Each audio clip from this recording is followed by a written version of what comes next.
Pisces Sun Moon Rising, June 2022. Pisces, your horoscope, what's happening? First, Mercury, the planet that rules your relationships, is turning direct on the 3rd of June. And it's turning direct in your third house, which is another house of communications, contacts. So if there were some complications in relationships with sibling, relatives, people around you, even partnerships, clients, people in social context, if there were some complications in your relationships, everyday level or personal level, this will start untangling themselves after the first week of June. Why the first week of June? Mercury turns direct on the 3rd, but it's square Saturn. So there might be still some undercurrents there, some obstacles, some things that are being delayed or that are still tense that you might be resolving, but it will start improving more and more and things go more according to plan. Third house is also business projects, commercial activities, trade, sales, marketing, advertising, correspondence, if papers, documents of any sort, negotiations. If there were some complications or delays or stresses with those, again, there might be a last escalation while Mercury is square Saturn at the beginning of the month, but then it starts improving and things moving forward. So if there are complications or delays related to traveling and such matters, they'll improve and you start, you have the green light to move forward. Or if there are some complications connected to your website or connected to any laptops or any phones, wait till Mercury finishes the square with Saturn. So after the first week, after the first 7-8 days of the month, things will start moving forward ahead, or any trips again. On another level, Mars continues to be in your horoscope in the second house, making you very active for procuring resources, maybe very active in spending as well. Some spendings, money, one becomes a bit like that when Mars is in the second house. It might be a good time to buy equipment and anything metal or anything that is kind of heavy equipment of some sort, spending on such things. But it's also, it makes you proactive in pursuing finances of any sort and material security. The other big event happening this month is that Saturn is turning retrograde at the beginning of the month on the 4th of June. It's been stationary, and it will be stationary, almost like not moving the first 10-15 days, very barely things moving. So you might have noticed kind of slowing down of things recently. And Saturn is turning retrograde specifically for you for the third time in 2 years, for the next 5 months in your 12th house. That will be probably one of the last times for the next 30 years Saturn will be retrograde in your 12th house. It's a little bit of a difficult position, Saturn going retrograde there. You can feel like things are a bit stuck, because Saturn next year will enter your sign and you're ready to give birth to something new, but you're still not time, it's still gestation period as they call it. You're still in the pregnancy phase. So it's good time to dig deep down and research. Don't rush to start totally brand new directions in your life, like totally like new beginning, totally, with careers and such things. Well, if, maybe something else in your horoscope is calling for a brand new beginning, but especially if your ascendant is in Pisces, it might take till next year, but you're still revisiting the past. The 12th house is connected to the past and digging deeper, trying to liberate yourself from psychological dependencies, hidden vices, addictions, psychological dependencies to the past. And it's like a natural dying off process, that you're disconnecting from the past, that there will be some endings and you're quite ready for them to be true. But it's a very slow process, so you might still feel stuck in the releasing. But the ultimate goal of the 12th house is moksha, liberation from attachments to material circumstances, and letting go and letting God. With Saturn there, it's a very slow, laborious process, but it's going. Saturn is cleaning up the old gradually, slowly. Don't rush the process. If you're working with a psychologist or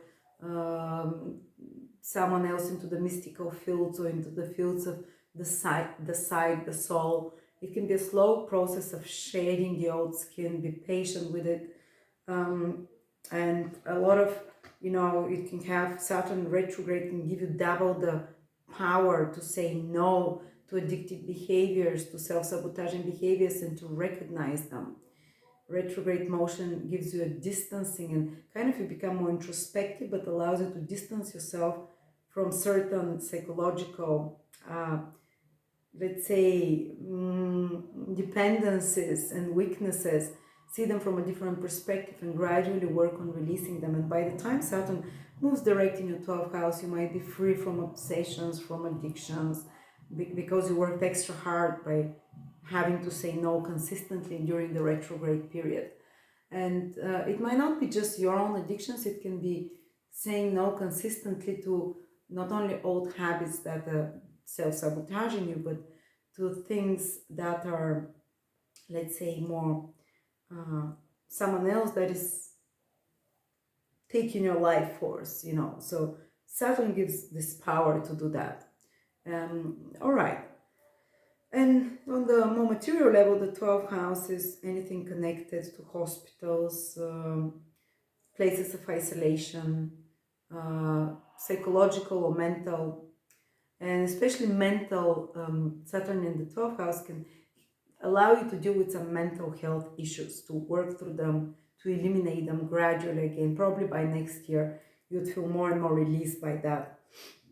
On the more material level, it's anything to do with relocations to foreign places that you need to work extra hard to, or any work connected to hospital, to the imaginative, to spirituality. If someone is trying to meditate, it might feel they need to put extra efforts, but Saturn gives you the perseverance. So if you want to meditate, you can deepen your meditation practices now. You might find that you're not progressing as fast as you want, but believe me, you see the results when Saturn is out of your 12th house, where sudden liberations and openings into other dimensions can happen and other states of consciousness. So what Saturn is doing in this 12th house is really reworking your subconscious, all the dirt, all the pain there, all the gathered hurts from this life and past lifetimes, and it might be even happening in almost subconscious way. In your dream life, you might be revisiting a lot the past, dreaming repeated dreams of the past. This is a psychological release that your soul is doing. It's not nightmares that you're having, just it's something that you're processing internally, actually. And it's a good thing. I was constantly dreaming of the past when Saturn was retro in my 12th house. It's like the same. It's like, why am I? And I realized what are the things I haven't let go that hurt me too much 20, 30 years ago, because they kept coming back in my dreams. So pay attention to those for the next 5 months, you know, and know that even without doing anything, it's being released for you. And also you can be doing it on a conscious level as well, by thinking a lot about the past and preparing for the future by researching, studying. It's a fantastic time to dig deep into some exploration, research, study before you start something new next year. All right, and then Mercury is moving into your 4th house on the 13th. So it will improve situations regarding home, family, place of living, some new beginnings there. It can make easier to move home or to communicate with your family. If there are some complications in your relationships with your family and loved ones, they can start being resolved. A lot more dynamic energy around your home and personal life, but in a positive way. Then there is a full moon in your 10th house on June the 14th, which means that you can see the results of some career project, maybe some recognition that can come. If you've been working hard on something, you can see fulfillment, or you can see the results, whether they're good or no, whether to change something there.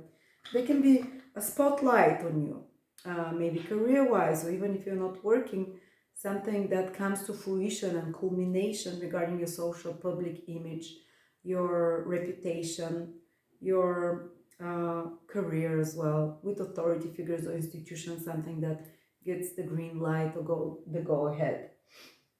And Venus does a number of conjunctions with planets of excitability and newness, Uranus and the North Node, Rahu, in your 3rd house in the period of the 11th to the 19th of June.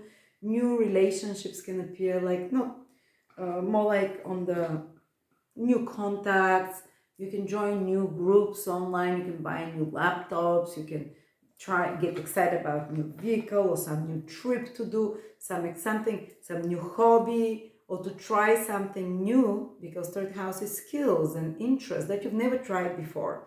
And maybe a new person can introduce it to you to get it excitable, some unusual and exciting conversations and people in your everyday environment. But there is a catch there, because Saturn is also square Venus. So you have to be a bit more cautious. Don't go blindly and check your information. Some new exciting information or something new to study can appear as well that gets you all going. And you're like so excited, but you have to be a bit more cautious as well with Saturn and plan better. And then all those aspects, change, and the final aspects of Venus are quite positive. So there you go, guys. And Venus enters your fourth house at the end of the month on the 23rd. So again, even more emotional inner peace comes. You feel more settled. Good time to do anything beautiful around your home, to connect with loved ones, with relatives, to have some pleasant time in a more private environment, to take care of your soul as well in some ways. So thank you so much. And by the way, Jupiter continues to be with Aries, with Mars in your second house. So financial expansion, money comes in a lot more, goes out a lot more, but you're really expanding what is possible financially for you, like a belief system as well. Thank you.